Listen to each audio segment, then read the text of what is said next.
عزیزان ملت اسلامی،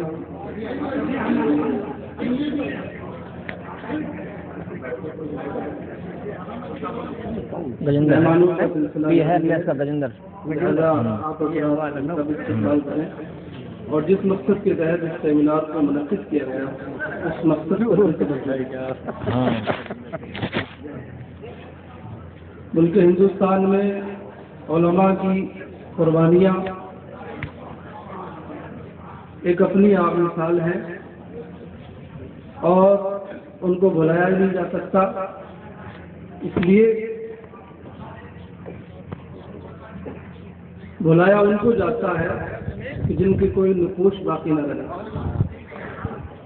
بلایا ان کو جاتا ہے کہ جن کی یادیں باقی نہ رہیں۔ بے شک آج علماء کو جو یاد کیا جاتا ہے ان کا ہر کام میں، ہر شعبے میں، اور ہندوستان کی جو آج موجودہ جمہوریت کی شکل ہے اس میں ان کا ایسا دخل رہا ہے کہ اگر اس کو جدا کر دیا جائے تو ہندوستان اس ملک کی جو وقار ہے اس کو کھو سکتا ہے۔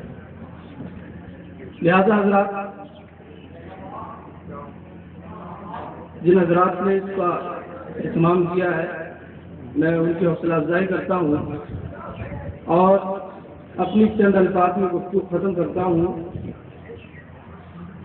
قرآن کریم میں اللہ تبارک و تعالیٰ نے فرمایا کہ بے شک اللہ کے بندوں میں سے وہ علماء ہیں کہ جو اللہ سے ڈرتے ہیں۔ یاد رہے کہ جو اللہ سے ڈرنے والا ہوتا ہے وہ کسی طاقت سے نہیں ڈرتا۔ جس کے دل میں خوف خدا ہوتا ہے، جس کے دل میں اللہ کا ڈر ہوتا ہے، مالک کا ڈر ہوتا ہے، پھر وہ دنیا کی نہ بارود سے ڈرتا ہے، نہ دنیا کی کسی طاقت سے ڈرتا ہے، نہ دنیا والوں کی کسی حکومت کی وجہ سے اس کے دل میں کوئی خوف پیدا ہوتا ہے۔ بے شک ہندوستان کی تاریخ کا جب ہم جائزہ لیتے ہیں تو یہ دور مغلیہ حکومت کے زمانے سے شروع ہو چکا تھا اور انگریزوں کی ایسٹ انڈیا کمپنی کہ جس کا وجود ہی ہندوستان پر حکومت کرنا تھا، اور اس میں وہ مضمر افراد کہ جنہوں نے یہاں کے غداروں کو خرید کر کے یہاں ملک ہندوستان پر اپنی حکومت کو قائم کیا، اور اس کو ختم کرنے کے لیے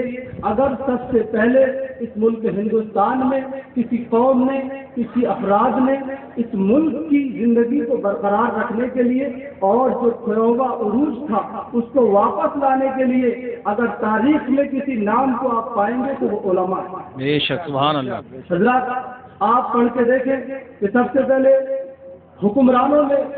برسر پیکار ہونے والا وہ بادشاہ جس کو دنیا سراج الدولہ کے نام سے یاد کرتی ہے، وہ شخص کہ جس نے اپنی پوری حکومت کو اور پوری طاقت کو ملک ہندوستان کی آزادی کے لیے اس نے وقف کر دیا اور اپنی جان کو جان آفری کر دیا۔ اس کے بعد ٹیپو سلطان کہ جن کی شخصیت سے ہر آب و خاص واقف ہے، انہوں نے لوگوں کو بتا دیا کہ ہم خالی تاج شاہی پر ہی توکل کرنے والے نہیں ہیں، ہم نے حکومت لوگوں کی گردنوں پر نہیں کی ہے بلکہ ہم نے حکومت لوگوں کے دلوں میں کی ہے۔ ہم نے حکومت صرف فوج اور تفل کے ذریعے سے نہیں کی ہے، ہم نے حکومت صرف لوگوں پر پیسے اور دولت کے ذریعے سے نہیں کی ہے، ہم نے صرف بیٹھ کر کے راجشاہی اور دربار کے اندر صرف اپنا حکم نہیں چلایا ہے۔ دنیا کی تاریخیں پڑھ کر کے دیکھ لیں، ہندوستان کے چھوٹے چھوٹے راجدانوں کے، راجیوں کے مالکان اور یہاں کے چھوٹے چھوٹے راجاؤں کی ہسٹری پڑھ کر کے دیکھ لیں، کتنے تو ایسے تھے کہ جنہوں نے میدان کا منہ نہیں دیکھا تھا، کتنے یہاں کے بادشاہ، کتنے یہاں کے نواب اس قسم سے تھے کہ جنہوں نے کبھی میدان عمل میں اور میدان جہاد میں جانا نہیں دیکھا تھا اور سیکھا بھی نہیں تھا کہ کون پیاسا مر رہا ہے، کون بھوکا مر رہا ہے، کون ہمارا فوجی کس حال میں ہے۔ لیکن حضرات اس ہندوستان کی تاریخ کا وہ واحد انسان کہ جس کو ٹیپو سلطان کہا جاتا ہے کہ جس وقت اس نے فوج کو لڑانا شروع کیا تھا تو سب سے پہلے اپنے سر پہ کفن باندھ کر کے میدان جہاد میں اترا کرتا تھا۔ اس کے فوجی کہا کرتے تھے ٹیپو تمہاری زندگی سے قوم کی زندگی ہے، تمہاری بقا سے قوم کی بقا ہے، اگر تم باقی رہو گے تو قوم باقی رہے گی۔ تو وہ کہا کرتا تھا کہ اے لوگوں سن لو، میں وہ نہیں ہوں، میں غلام نبی ہوں، میرے نبی نے قوم کے ساتھ مرنا سکھایا ہے، قوم کے ساتھ جینا سکھایا ہے، میں قوم کے ساتھ وفاداری کرنا چاہتا ہوں۔ لہذا جب تک کہ ملک ہندوستان سے ان فرنگیوں کو ہم نکال نہیں دیں گے इस हिंदुस्तान से हम अंग्रेजों को भगा नहीं देंगे तब तक के ये टीपू सुल्तान अपने मुल्क की खातिर अपनी जान के खत्म कर देगा, लेकिन अपने आप को अपने वो अमली जो साजिशाही की जो चीजें हैं उसको दस देती हैं, मैं उसमें अपने आप को फना नहीं करूंगा। और एक दिन दुनिया ने देखा कि टीपू सुल्तान वो शख्स था कि जिस वक्त उसकी मौत आई थी तो तलवार के कब्जे पर उसका हाथ था और उसी वक्त उसको शहादत नसीब हुई। दुनिया ने जान लिया कि मरना और जीना अगर किसी को सीखना है तो वो टीपू सुल्तान हज़रात मोहतरम, वो टीपू सुल्तान कि जिसने अपनी पूरी जिंदगी को मुल्क हिंदुस्तान की बका के लिए वक्फ कर दिया। और उसके बाद उलमा का वो सिलसिला कि जिसको दुनिया जानती है, हर बार उलमा को पकड़ के जेलों में डाला गया, लेकिन उलमा ने अपने आप को कभी भी इसलिए नहीं रखा कि हम सिर्फ मस्जिदों में खड़े होकर मिंबरों पर तकरीरें करने वाले हैं। आज कौम का मिजाज बहुत कुछ बदल चुका है। कौम अपने उलमा के बारे में कुछ भी कह सकती है, क्योंकि आज आज़ादी का और इज़हार राय का इतना मसला बढ़ गया है कि जिसके दिल में जो आता है वो कहने लगता है। लेकिन हज़रात मोहतरम, ये उलमा पाबंद होते हैं अपने कॉलेज, अपने नबी के कौले नबी के और कुरान और हदीस के पाबंद होने के बावजूद भी इन्होंने मुल्क के लिए अपनी जानों को कुर्बान कर दिया। वो अल्लामा फजल खैराबादी कि जिस वक्त हिंदुस्तान में अंग्रेजों ने उनके ऊपर पाबंदी आयद कर दी, हज़रात मोहतरम वो याद करें आप उस वक्त को कि जब दिल्ली की जामा मस्जिद में वो फजल खैराबादी ने पहली स्पीच दी थी, हज़रात लोग डरते थे अंग्रेजों के बारे में बात करने के बारे में,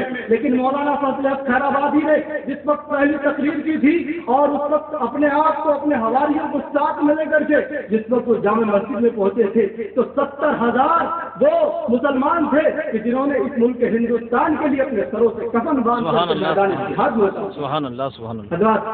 लिहाजा मैं आपको बताना चाहता हूँ कि हमें भी चाहिए कि अपने उलमा की तारीख को जाने और उसको पहचाने कि हमारी कौम के लिए हमारे उलमा ने क्या किया। लेकिन आपकी रस्साकशी और हमारा लालच और हमारी खुदगर्जी ने हमें इस नतीजे पे पहुँचा दिया है कि अब हम अपनी तारीख को भूल चुके हैं। इसलिए किसी शायर ने खूब कहा था कि गरीब शहर को धनवान से डर लगता है, पर न धनवान को रहमान से डर लगता है। अब कहाँ वो उखुवत और इसार मदीने जैसी, अब तो मुस्लिम को मुसलमान से डर लगता है। अरे हमें खबर है लुटेरों के सब ठिकानों की, आज की कौम का ही हाल है। हमें खबर है लुटेरों के सब ठिकानों की, शरीके जुर्म न होते तो मुखबरी करते। क्या बात है, क्या बात है। लिहाजा अपने आप को संभालने की जरूरत है और इसमें किसी एक मकसद के लोगों का दखल नहीं है, इसमें किसी एक खानवादे का दखल नहीं है, इसमें हर मकसद फिक्र के लोगों ने मिलकर के मुल्क हिंदुस्तान की आज़ादी का जो है ये जो ताना बाना है गुनाह है, इसको सारे मकसद फिक्र के लोगों ने मिलकर गुनाह है। उलमाए ज़रीद महल की खिदमत लाइक मुबारकबाद है, लेकिन उलमाए अहले सुन्नत और तमाम उलमा ने मिलकर के यहाँ के सारे जितने भी मसाजिद मदारिस के उलमा थे उन्होंने मिलकर के इसके लिए कुर्बानियाँ दी हैं। मुल्क के दीनदारों ने भी कुर्बानियाँ दी है, चंद वक्त की नमाज पढ़ने वालों ने भी कुर्बानियाँ दी है। आप अपने फर्रुखाबाद और कानपुर और लखनऊ की तारीख को पढ़ करके देखें। कानपुर की वो बूढ़ी औरत जिसको अजीजन बी के नाम याद किया जाता है, एक अंग्रेज ने कहा था कि तुम बूढ़ी औरतों में तुमको जज्बा पैदा हो गया कि तुम अपने मुल्क की कुर्बानी दे सकती हो। तो कानपुर की औरत ने कहा था हाँ हम अपने मुल्क के लिए अपनी जान भी दे सकते हैं, इसलिए कि मेरे नबी ने फरमाया है कि तुम जिस मुल्क में रहो उस मुल्क से भी मोहब्बत करो। मोहब्बत करना हमारे नबी का हुक्म है, इसलिए हम अपने वतन से भी मोहब्बत करते हैं और अपने दीन से भी मोहब्बत। हम दीन की खातिर सौदेबाजी नहीं करते हैं,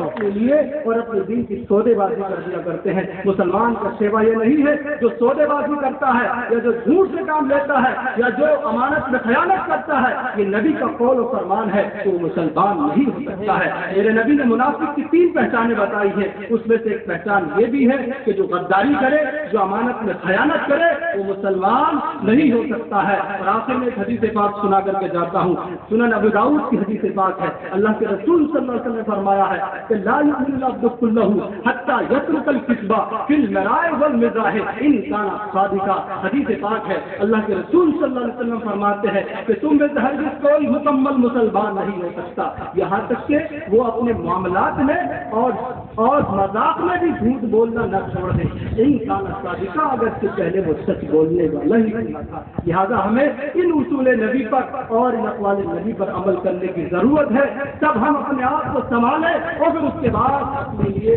ملک کے لیے قربانی کی دعوت دے، انشاءاللہ العزیز پھر سے ہمارا معیار بلند ہوگا اور پھر سے ہم ترقی کریں گے۔ وآخر دعوانا ان الحمدللہ رب العالمین۔